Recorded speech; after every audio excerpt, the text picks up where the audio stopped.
नमस्कार। ये है कहानियों का संसार किस्सा कहानी। किस्सा कहानी में मैं हूँ भारती कुमारी। आज फिर से हाजिर हूँ आप सबके लिए लेकर नागार्जुन का लिखा हुआ उपन्यास रतिनाथ की चाची। आज रतिनाथ की चाची का 19वां भाग। पिछले भाग में आपने सुना कि चाची रतिनाथ जा रहा है जय किशोर के पास। जय किशोर है चाची का भाई, रतिनाथ की चाची का भाई। वो एक बार मिला था रतिनाथ से, तो वो उसे अच्छा लगा था बच्चा पढ़ने वाला है, समझदार है। तो रतिनाथ ने ही उसे पत्र लिखा कि मैं आपके पास आकर पढ़ना चाहता हूँ। तो उसने बुला लिया अपने पास। तो रतिनाथ अब जाएगा तो वो चाची को कहने आता है। चाची को दुख तो होता है लेकिन उतना ज़्यादा नहीं होता, क्योंकि चाची आजकल थोड़ी थोड़ी वो तपस्विनी सी भूमिका में आने लगती है। ये भी लिखा है लेखक ने कि जयनाथ जो उसका देवर है, जो जयनाथ के बच्चे की ही वो माँ बनने वाली थी, जो अपने मायके को में जाकर उन्होंने गर्भपात करवाया था, कि वो जयनाथ से भी खुद कैसे अपने आप को बचाती हैं। और हिंसा हिंसा नहीं लिखी लेखक ने कि वो बचाती हैं, वो एक अलग तरीके से मनोवैज्ञानिक विश्लेषण किया उन्होंने कि वो किस तरह से बचाती हैं। वो जानते हैं कि जयनाथ कोई क्रूर नहीं है कोई, या फिर इतना कोई बुरा अपराधी नहीं है, बस वो अपने आप को नियंत्रण नहीं कर पाता अपने तन मन पर। तो चाची कैसे उसको नियंत्रण में लाती है, उसको संभालती है। अब आगे, उमानाथ भागलपुर से कलकत्ता चला गया था। उमानाथ रति की चाची का बेटा। खूब मन लगाकर पढ़ने पर भी भागलपुर में जब वह प्रथमा पास नहीं कर सका, तो विशाल और कोलाहलपूर्ण कर्म क्षेत्र में अपना उचित स्थान प्राप्त करने की नीयत से काली जी की छत्र छाया में उसने प्रवेश किया।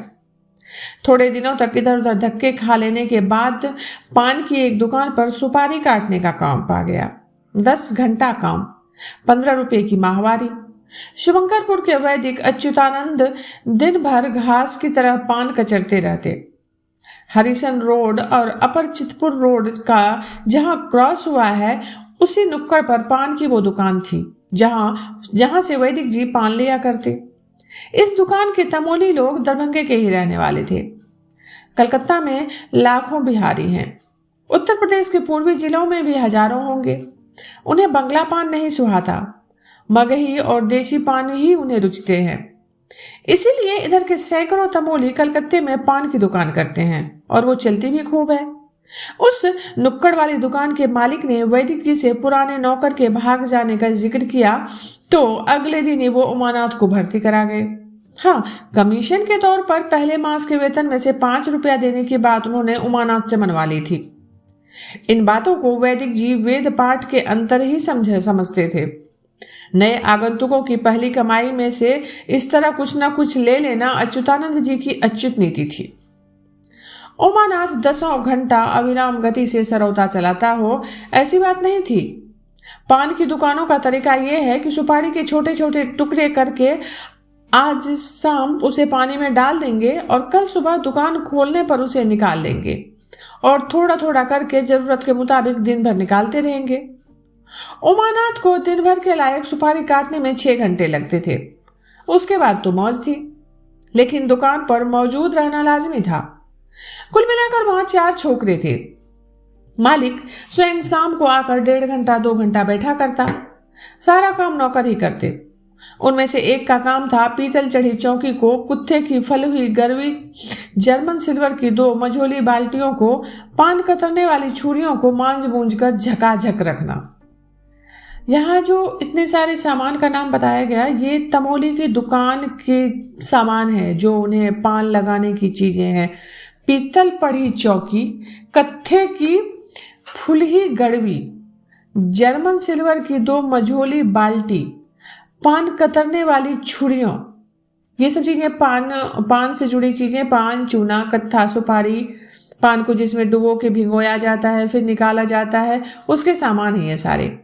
अब आगे, एक का काम था सुपारी काटना, कत्था फुलाना, स्टॉक से लेकर छोटे डब्बों में जर्दा, मसाला, इलायची भर देना। 2 का काम था उस पीतल मढ़ी चौकी के दोनों ओर बैठकर फुर्ती से ग्राहकों को पान लगा देते जाना। चारों नौकर एक ही उम्र के थे। अपना देहाती दायरा छोड़कर वे बाहर आ गए थे। कलकत्ते की हवा उन्हें लग रही थी। आपस में अनबन का कोई कारण नहीं था, इसीलिए किसी व्यक्तिगत काम के लिए उनमें से एक भी अपनी ड्यूटी छोड़कर कहीं जाता तो बाकी तीनों उसका काम संभाल लेते।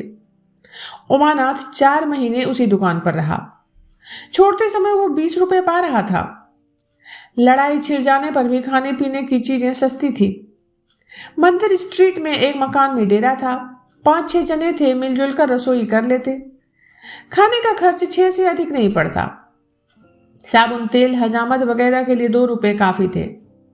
12 रुपया प्रति मास बचाए जाने में उमानाथ को किसी प्रकार की दिक्कत महसूस नहीं होती। माँ को खत या रुपया वो कुछ नहीं भेजता। 19 वर्ष का हो रहा था और जाने उसके दिल में ये बात बैठा दी थी कि 400-500 रुपया जमा नहीं करोगे तो शादी नहीं होगी। बचे हुए रुपये वो डाक खाने में जमा करने लगा। उसके मेस में खाने वाले सभी दरभंगा जिले के ही थे। सबके सब ट्राम कंपनी में मुलाजिम थे। 2 ड्राइवर, 3 कंडक्टर। उन्हीं लोगों की बदौलत उमानाथ को ट्राम कंपनी में ड्राइवर का काम मिल गया। ऊपर बिजली के तार का सहारा लेकर नीचे सड़क से सटी पटरियों पर दौड़ने वाली ये छोटी छोटी गाड़ियां कलकत्ता के नागरिक जीवन में अपना विशिष्ट स्थान रखती हैं। ट्राम गाड़ियां बिजली के 4-4, 5-5 खंभों की दूरी पर फासले पर खड़ी होती जाती है। एक ओर से आप चढ़िए, दूसरी ओर से उतर जाइए। कंडक्टर आकर टिकट के लिए पूछेगा, इकन्नी का टिकट ले लीजिए, 4-5 मील चले जाइए। सबसे सस्ती सुविधाजनक सवारी है ये। 5-6 दिन में ही उमानाथ ने ड्राइव करना सीख लिया। ट्राम के ड्राइवर को मोटर के ड्राइवर की तरह लंबी ट्रेनिंग नहीं दी जाती। रोकना, चालू करना, बाएं दाएं मोड़ना, पीछे खिसकाना और राहगीरों की भीड़ भाड़ में गाड़ी को बचाकर ले जाना, यही सब उसे सिखलाया जाता है। 10-15 दिन पुराने ड्राइवर के पास खड़े होकर उसे गाड़ी चलाने दी जाती है। बाद में धोखाधड़ी मिट जाने पर वो अकेले ही गाड़ी चलाने लगता है। ट्राम में इंजन तो होता नहीं, होती है बिजली। 2 डिब्बों की एक गाड़ी बनती है। अगले डिब्बे के सिरे से संबंधित एक बड़ा डंडा सर के ऊपर उठा रहता है। उसका ऊपरी छोर सड़क के बीचों बीच फैले चले तार की ओर छूता रहता है। ड्राइवर के स्विच दबाते ही ऊपर तार से संपर्कित डंडा सर सर सर सर सरकने लगता है और गाड़ी चल पड़ती है। गाड़ी को रोकना होता है तो स्विच को ऊपर कर देते हैं। इसी तरह चलाने, ठहराने, मोड़ने, तेज करने वगैरह की स्विचें ड्राइवर के सामने होती है। ट्राम का फुर्ती से सरकने लगना, फुर्ती से खड़ा हो जाना और चल पड़ना अनभ्यस्त और अपरिचित लोगों को अजीब सा लगता है। चढ़ते उड़ते समय, उतरते समय 10-5 दिनों तक उसके पैर लड़खड़ाते हैं। 32 रुपये पर उमानाथ बहाल हुआ। फिर भी अपना खर्चा उसने नहीं बढ़ाया। उसके पिता कुछ जमीन गिरवी रख गए थे। 75 रुपये में 15 कट्ठा जमीन फंसी थी। बेचने पर आजकल 600 रुपये मिलते। उमानाथ ने भोला पंडित के नाम 76 रुपया 8 आना मनी ऑर्डर भेजा। समूचा गांव दंग रह गया। किसी ने कहा, ये है बाप का बेटा, तो किसी ने कहा उमानाथ के मां के दिन फिर गए। भोला पंडित इसीलिए फूल कर कुप्पा हो गए कि मनी ऑर्डर जयनाथ के नाम से ना आकर उसके नाम आया। लंबी सांस खींचकर जयनाथ ने कहा, बाबा विश्वनाथ मेरे भतीजे पर इसी प्रकार दया दृष्टि रखें। रत्ती को बड़ी खुशी हुई। चाची ने सुना तो उसकी आंखों से आंसू छलक आए। पति के देहांत के बाद ना जाने कितनी मुसीबतें झेलकर चाची ने अपने लड़के को पाला पोसा, बड़ा किया। आज उमानाथ इस योग्य हुआ है कि अपने फंसाए खेत को छुड़ा रहा है। जमीन के इस उद्धार को चाची ने भागीरथ उद्धृत तथा अवतरित गंगा से कम महत्व तो नहीं दिया था। अगले ही दिन उन्होंने रति से खत लिखवाया। स्वस्ति सकल मंगलालय चिरंजीवी श्री बबुआ उमानाथ को गौरी का शुभ आशीर्वाद पहुंचे। अत्र कुशलम तत्रास्तु। आगे हाल समाचार यह है कि तुम्हारा भेजा हुआ मनी ऑर्डर बागों के बाप के नाम आया। खेत उन्होंने छोड़ दिया। बेटा, 2 साल से तुम घर नहीं आए। कसूर मेरा ही है, लेकिन इस तरह सन्यासी बनने से तुम्हारा काम नहीं चलेगा। सौराठ की विवाह सभा के दिन नजदीक आ गए हैं। मुझे कब तक यूं अकेली रखोगे? देह मेरी दिन प्रतिदिन दुर्बल होती जा रही है। तुम ब्याह करते, बहुरिया आती, फिर मैं निश्चिंत होकर जरा काशी प्रयाग हो आती। इति ज्येष्ठ सूदी पंचमी बुद्ध सन 1336 साल। इस खत का जवाब डाकिया नहीं लाए अच्युतानंद वैदिक। खचिया भर प्रशंसा करते उमानाथ का जो संवाद वैदिक ने चाची को दिया, उसका सारांश इतना ही था कि वो अभी रुपया जमा कर रहा है, 500 हो जाएगा तब आकर शादी करेगा। चाची मुट्ठी बांध कर खर्च करती तो उनके लिए भी 100-200 बचा ले जाना आसान था, परंतु इधर उन्हें देवाय धर्माय का चस्का पड़ गया था। रत्ती को वो अपने ही आश्रम में रखती थी। दैनिक आज मंगाने के लिए ताराचरण को प्रति वर्ष 5 रुपया देने का वादा किया था और वो इस साल का रुपया दे भी चुकी थी। इसके अलावा धीरे धीरे कई बर्तन चाची ने खरीद लिए थे। फूल की 2 थालियां ली थी, 2 लोटे, 2 गिलास। अतिथि अभ्यागत आते तो पहले दरी या कंबल ना रहने के कारण लेटे पड़ने के लिए उन्हें खजूर की चटाई देते समय चाची को कचोट होता। अब उन्होंने काली भेड़ की ऊन के 2 कंबल मंगवा लिए थे। ये सब उमानाथ को भावी गृहस्थी का पूर्वाभास नहीं तो और क्या था। और अब रतिनाथ जा रहा था मोतिहारी। खर्च में भी कमी होने जा रही थी। फिर भी चाची उमानाथ के विचार से अप्रसन्न नहीं थी। ब्याह मुफ्त में होता नहीं और उसके बाद तो खर्च का तांता ही बंध जाता है। 500 तो क्या, 1000 भी हो तो कम होगा। रतिनाथ 14वां साल पार कर 15वें में पैर रख रहा था। बरहड़वा में पुरोहित की 8 साल की एक लड़की थी। 400 पर पिछले साल ही जयनाथ सौदा पटा चुके थे। उन्होंने चाची के सामने एक दिन चर्चा छेड़ दी। रत्ती का ब्याह बरहड़वा में कराने का निश्चय कर चुका हूं। कन्या क्या है, साक्षात गंधर्विनी है। 8 वर्ष की लड़की यूं भी गौरी कहलाती है। 400 रुपये मिलेंगे, पढ़ने का खर्चा देगा। जब चाहोगी गौना कराकर बहू ला देंगे। ये सुनते ही चाची के बदन में आग लग गई। जयनाथ को फटकारती हुई बोली, तुम भी धन्य हो, महाजन बनने की धुन में यही सब सोचा करते हो। इस तरह मैं तुम्हें रत्ती का गला नहीं काटने दूंगी। तुम्हारे लिए वो खिलौना मात्र है, लेकिन मेरा वो कलेजा है, उसके साथ खिलवाड़ मत करो। यह बात बताकर बाप के प्रति रत्ती की घृणा को और अधिक तीव्र होने देना चाची को अभीष्ट नहीं था। इसी से रत्ती को उस अष्टवर्षीय गौरी के संबंध में कुछ पता नहीं चला और जरूरत भी क्या थी। वो तो मोतिहारी जाने की भावनाओं में मग्न हो रहा था। रत्ती के मोतिहारी जाने में जयनाथ को भला क्या ही आपत्ति हो सकती थी। अब वह अलग होकर दूर जा रहा था। लेकिन जयनाथ ने जीवन में पहली बार संतान के प्रति ममता का अनुभव किया। वो उसे दरभंगा ले गए, पैर नपवा कर जूता खरीद दिया, देह नपवा कर दर्जी से कमीज सिलवा दी। आज तक ना उसने कभी जूता पहना था, ना देह की नाप लेकर कटाई सिलाई कमीज पहनी थी। अपने प्रति पिता का ये वात्सल्य देखकर भीतर ही भीतर उस मातृहीन किशोर का हृदय भर उठा। अब जाने का दिन आ पहुंचा था।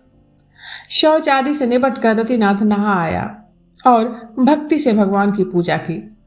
सोचा, चिर परिचित ये शालिग्राम, ये नर्मदेश्वर अब मुझे कहाँ मिलेंगी।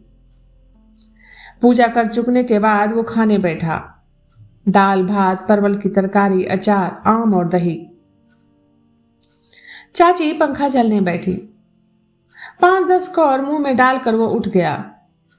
खाया नहीं गया उससे।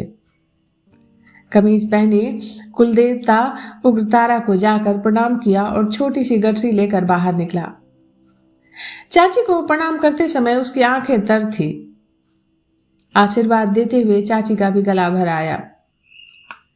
गठरी जयनाथ ने लड़के के हाथ से ले ली। गांव से बाहर छोड़ आने को वो 7 हो गए। नए जूतों ने रतिनाथ के पैर काट खाए थे।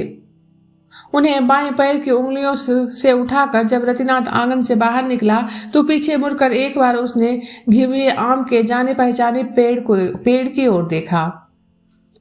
घर के पिछवाड़े में एक और बांस का जंगल था। रत्ती ने उस ओर भी देखा।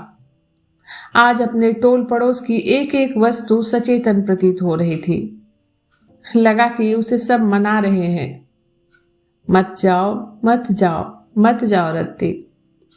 तालाब, बुढ़ा पीपल, मौलसिरी का वो बौना पेड़, वो खेत, वे बाग, वो झाड़ियां, वे झुरमुट, वो बलवाहा, उन्होंने मानो चिल्ला चिल्ला कर रतिनाथ को मना करना शुरू कर दिया है। कहाँ जाओगे? लौट चलो, लौट चलो रत्ती, लौट चलो। नई जगह, नए लोग बाग, नई वस्तुएं, ये भला किसे अच्छा न लगेगा?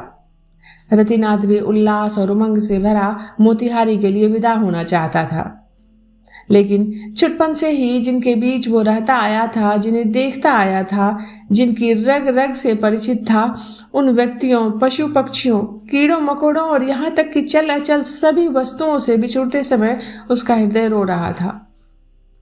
उसके पैर नहीं उठ रहे थे। गांव से बाहर आने पर उसने अपने पिता के दोनों पैर छू लिए।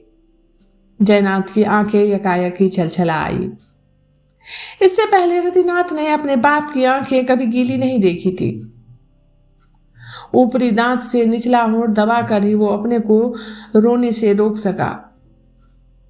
पिता के हाथ से गठरी लेकर जब रत्ती चला तो उन्होंने 5 रुपए का एक नोट उसकी जेब में डाल दिया और चुपचाप लौट गए। रतिनाथ की चाची का ये एपिसोड यहीं तक। अभी आप सुन रहे थे नागार्जुन का लिखा हुआ उपन्यास रतिनाथ की चाची का 19वां भाग। जल्दी ही मिलती हूँ एक नए भाग के साथ। तब तक आप सब जुड़े रहिए किस्सा कहानी से।